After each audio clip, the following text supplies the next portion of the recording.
to everyone. This is Vallu Rayappa and welcome to my channel. Now I am going to discussing about simple concept in the networks that is called as superposition theorem. అంటే superposition థియరంని ఎలా apply చేయాలి, ఓకేనా, దేనిలో applicable అవుతుందని చెప్పి మనం ఇప్పుడు చూసుకుందామండి. సూపర్పొజిషన్ థియరం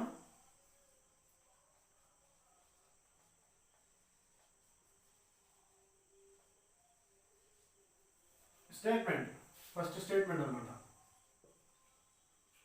స్టేట్మెంట్ ఏంటంటే in any linear bilateral network, ఓకేనా, ఒక నెట్వర్క్ ఉంది that is consisting with bilateral linear network. అంటే ఏంటి, అవన్నీ ఏంటంటే లీనియర్ కాంపౌండ్స్ అనేవి ఉంటాయి అండ్ ఆ కాంపౌండ్స్ ఏంటంటే బైలేటరల్ కాంపౌండ్స్, ఓకేనా. దాని గుండా కరెంట్ అనేది ఎటు సైడ్ నుంచి అయినా ఇటు సైడ్ అయినా పాస్ అవ్వచ్చు. Okay, the network is consist with bilateral linear components, okay na. The current passing through the any one resistor or voltage drop across any one resistor by acting the all the sources, okay na. ఒక component దగ్గర produce అయ్యే వోల్టేజ్ని కానీ and ఒక resistor గుండా pass అయ్యే current కానీ find out చేయాలి. ఎప్పుడు అన్ని వోల్టేజ్ సోర్సెస్ని యాక్టివేట్ చేసి ఫైండ్ అవుట్ చేసిన కరెంట్ కానీ ఫైండ్ అవుట్ చేసినటువంటి వోల్టేజ్ కానీ ఈజ్ ఈక్వల్ టు, ఓకేనా, algebraic sum of voltages or currents finding in the circuit by activating the individual sources, ఓకేనా. ఇండివిజువల్ సోర్సెస్ని యాక్టివేట్ చేసి ఏం చేయాలి, వచ్చినటువంటి అన్ని కరెంట్స్ని యాడ్ చేయాలి. ఫర్ ఎగ్జాంపుల్ నేను ఏం చేశాను, ఒక సోర్స్ నా దగ్గర ఉన్నటువంటి నెట్వర్క్లో 4 సోర్సెస్ ఉన్నాయి, ఓకేనా. ఎన్ని సోర్సెస్, 4 సోర్సెస్, 4 సోర్సెస్ ఉన్నాయి. ఒక సోర్స్ని యాక్టివేట్ చేయించి ఏం చేశాను, ఫస్ట్ ఒక రెసిస్టర్ కూడా పాస్ అయ్యే కరెంట్ కనుక్కున్నాను, that is called as I1. Next ఇంకో సోర్స్ని యాక్టివేట్ చేశాను, ఓన్లీ సెకండ్ సోర్స్ మాత్రమే, మిగతా ఎన్ని డీయాక్టివేషన్. అప్పుడు I2. ఓన్లీ థర్డ్ సోర్స్ మాత్రమే యాక్టివేట్ చేశాను, మిగతా ఎన్ని డీయాక్టివేట్ చేశాను, I3. నెక్స్ట్ ఫోర్త్ సోర్స్ మాత్రమే యాక్టివేట్ చేశాను, మిగతా అవన్నీ డీయాక్టివేట్ చేశాను, that is called as I4. వచ్చినట్టు అంటే I1, I2, I3, I4ని యాడ్ చేస్తే దేనికి ఈక్వల్ అవ్వాలి, ఈ 4 సోర్సెస్ని యాక్టివేట్ చేసినప్పుడు ఫైండ్ అవుట్ చేసినటువంటి కరెంట్కి ఈక్వల్ అవ్వాలి. That is called as superposition theorem. ఈ సూపర్పొజిషన్ థియరం అనేది అప్లికేబుల్ అవ్వాలి అంటే that is the network is consist with number of bilaterals and the linear components, ఓకేనా. And it is applicable only for ఎక్కడైతే Ohm's law అనేది applicable అవుతుందో అక్కడ మాత్రమే ఉపయోగపడడం జరుగుతుంది. And it is not applicable for non linear networks. అర్థమవుతుందా? Statement ఏంటంటే, ఫర్ ఎగ్జాంపుల్ నా దగ్గర ఒక నెట్వర్క్ని తీసుకుంటున్నానండి. ఒక నెట్వర్క్ అనేది ఎలా ఉంది అంటే ఇలా ఉంది, ఓకే. దీనిలో ఏమున్నాయి, 4 కాంపోనెంట్స్ ఉన్నాయి. ఎన్ని కాంపోనెంట్స్ ఉన్నాయండి, 1, 2, 3, R1, R2, R3 కాంపోనెంట్స్ ఉన్నాయి. కాంపౌండ్స్ ఉన్నప్పుడు నెక్స్ట్ ఇంకేముంది, voltage source, that is called plus minus V1. Next voltage source that is V2 అన్నమాట, ఓకేనా. నా ఫస్ట్ పని ఏంటంటే సూపర్పొజిషన్ థియరంని అప్లై చేయాలి, ఓకేనా. ఫస్ట్ స్టెప్ ఏం చేస్తాము అంటే చూడండి, ఇక్కడ ఏముంది, 1, 2, 3 కాంపోనెంట్స్, V1, V2 2 సోర్స్లు ఉన్నాయి, ఓకేనా. ఫస్ట్ స్టెప్, ఓకేనా. ఫస్ట్ స్టెప్ ఏంటి అని అంటే step 1 find the current passing through any resistor, ఏదో ఒక రెసిస్టర్ గుండా, ఎనీ రెసిస్టర్ అంటే ఏంటి, ప్రాబ్లంలో ఏ రెసిస్టర్ గుండా అయితే పాస్ అయ్యే కరెంట్ కనుక్కోమన్నాడో ఆ రెసిస్టర్ గుండా పాస్ అయ్యే కరెంట్ కానీ, ఓకేనా. నెక్స్ట్ ఏ రెసిస్టర్ దగ్గర అయితే వోల్టేజ్ డ్రాప్ ఫైండ్ అవుట్ చేయమన్నాడు, or voltage drop across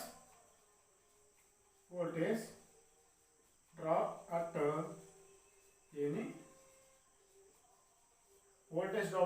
resistor, ఓకేనా.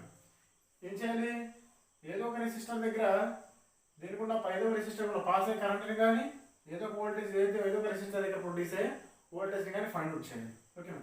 ఎలా ఫైండ్ అవుట్ చేయాలి, by activating all the sources by activating all the sources. ఈ సర్క్యూట్లో ఉన్నటువంటి ఆల్ ద సోర్సెస్ని యాక్టివేట్ చేసి V1 యాక్టివేట్ చేసి V2ని యాక్టివేట్ చేసి ఒక రెసిస్టర్ కూడా పాస్ అయ్యే కరెంట్ కానీ ఒక రెసిస్టర్ దగ్గర ప్రొడ్యూస్ అయ్యే వోల్టేజ్ కానీ ఫైండ్ అవుట్ చేయాలి. ఓకేనా, నేనేమనుకుంటున్నాను అంటే దీని కూడా పాస్ అయ్యే కరెంట్ ఫైండ్ అవుట్ చేయాలనుకుంటున్నాను. That is called as I. ఓకేనా, ఐని ఫైండ్ అవుట్ చేస్తాను. ఫస్ట్ ఏంటి ఐ ఎప్పుడు ఫైండ్ అవుట్ చేస్తున్నాను? V1 యాక్టివేషన్లో పెడుతున్నాను.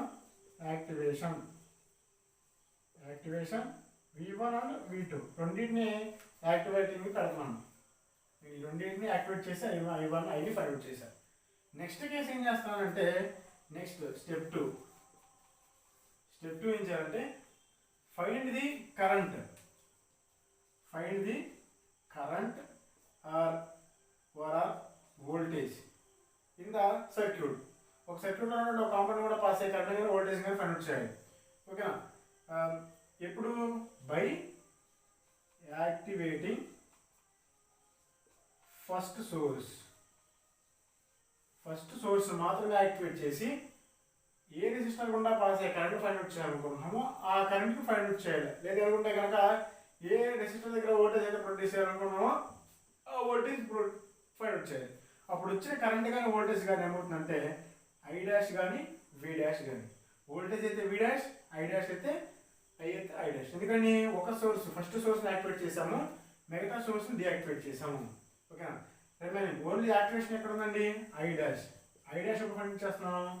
Only V1 activating.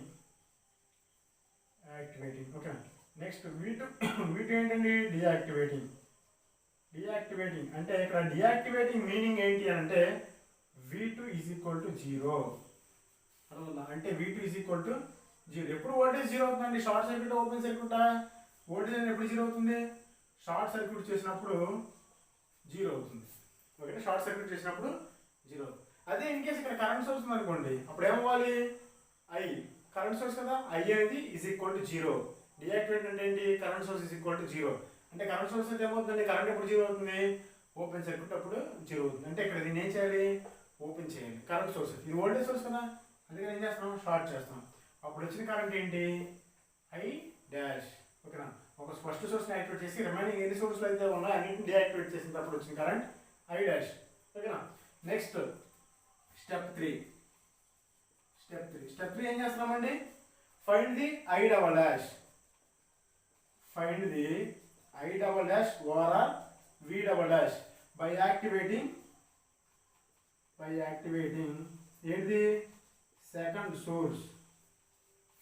Source activate చేసి రిమైనింగ్ ఏమైతే ఉన్నాయో వాటిని డీయాక్టివేట్ చేయాలి.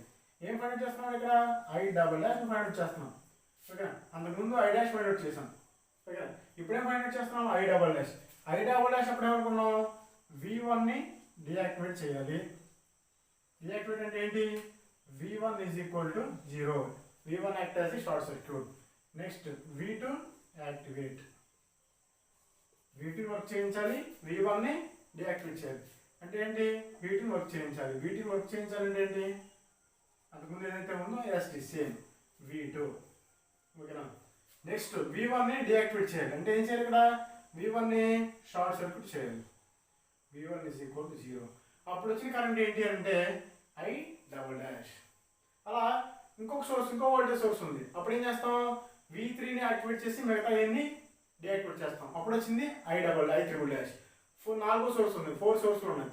నాలుగో సోర్స్ని యాక్టివేట్ చేసి మిగతా అన్ని 0 చేస్తాం. అప్పుడు వచ్చింది I4 డాష్.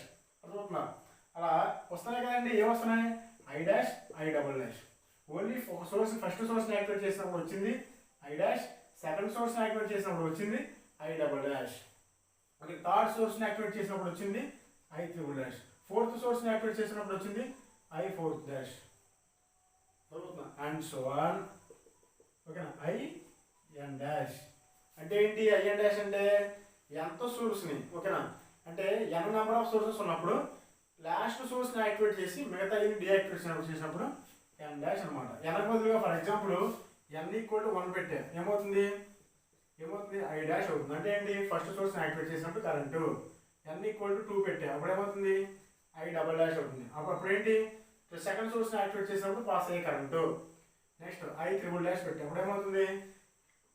థర్డ్ సోర్స్ని యాక్టివేట్ చేసినప్పుడు పాస్ అయ్యే కరెంటు. ఓకేనా, ఇలా ఇండివిజువల్ సోర్సెస్ని యాక్టివేట్ చేసి రిమైనింగ్ అన్నిటిని డియాక్టివేట్ చేసినప్పుడు వచ్చినటువంటి ఆల్ కరెంట్స్ని యాడ్ చేస్తే మనకేమవ్వాలి, అన్ని సోర్సెస్ని యాక్టివేట్ చేసినప్పుడు ఏ కరెంట్ అయితే వచ్చిందో ఆ కరెంట్కి ఈక్వల్ అవ్వాలి. ఇక్కడ ఏమవుతుంది చూడండి, స్టేట్మెంట్ ప్రకారము ఐ డాష్ని ప్లస్ ఐ డబల్ డాష్ని యాడ్ చేస్తే మనం దేనికి ఈక్వల్ అవ్వాలి, ఈ రెండు సోర్సెస్ని యాక్టివేట్ చేసినప్పుడు పాస్ అయ్యే కరెంట్ ఐకి ఈక్వల్ అవ్వాలి. ఓకేనా, ఇది దేని వలన V1 వలన V2 వలన పాస్ అయ్యే కరెంట్, ఇది దేని వలన V1 వలన పాస్ అయ్యే కరెంట్, ఇది దేని వలన V2 వలన పాస్ అయ్యే కరెంట్. ఈ రెండింటి వలన పాస్ అయ్యే కరెంట్ ఏమైంది, ఈ రెండింటిని యాడ్ చేస్తే వస్తుంది కదా. ఓకేనా, that is the super position theorem. ఓకేనా, ఇదేంటంటే సూపర్ పొజిషన్ థియరం అవుతుంది అనమాట.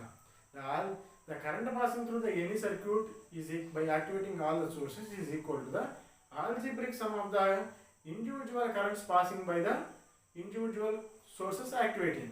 అవుతుందా, ప్రతి ఒక్క దాన్ని యాక్టివేట్ చేసినప్పుడు వచ్చినటువంటి ప్రతి ఒక్క కరెంట్ని యాడ్ చేస్తే అన్ని సోర్సెస్ని యాక్టివేట్ చేసినప్పుడు వచ్చినటువంటి కరెంట్కి ఈక్వల్ అవ్వాలి. That is called as super position theorem అవుతుంది. ఓకేనా, నెక్స్ట్ వీడియోలో ఏం చేద్దామంటే ఒక సింపుల్ ఎగ్జాంపుల్ చెప్పుకుందాము. అప్పుడు మనకి ఏమవుతుంది అంటే ఈజీ అవుతూ ఉంటుంది. ఓకేనా, థ్యాంక్ యూ ఫర్ వాచింగ్.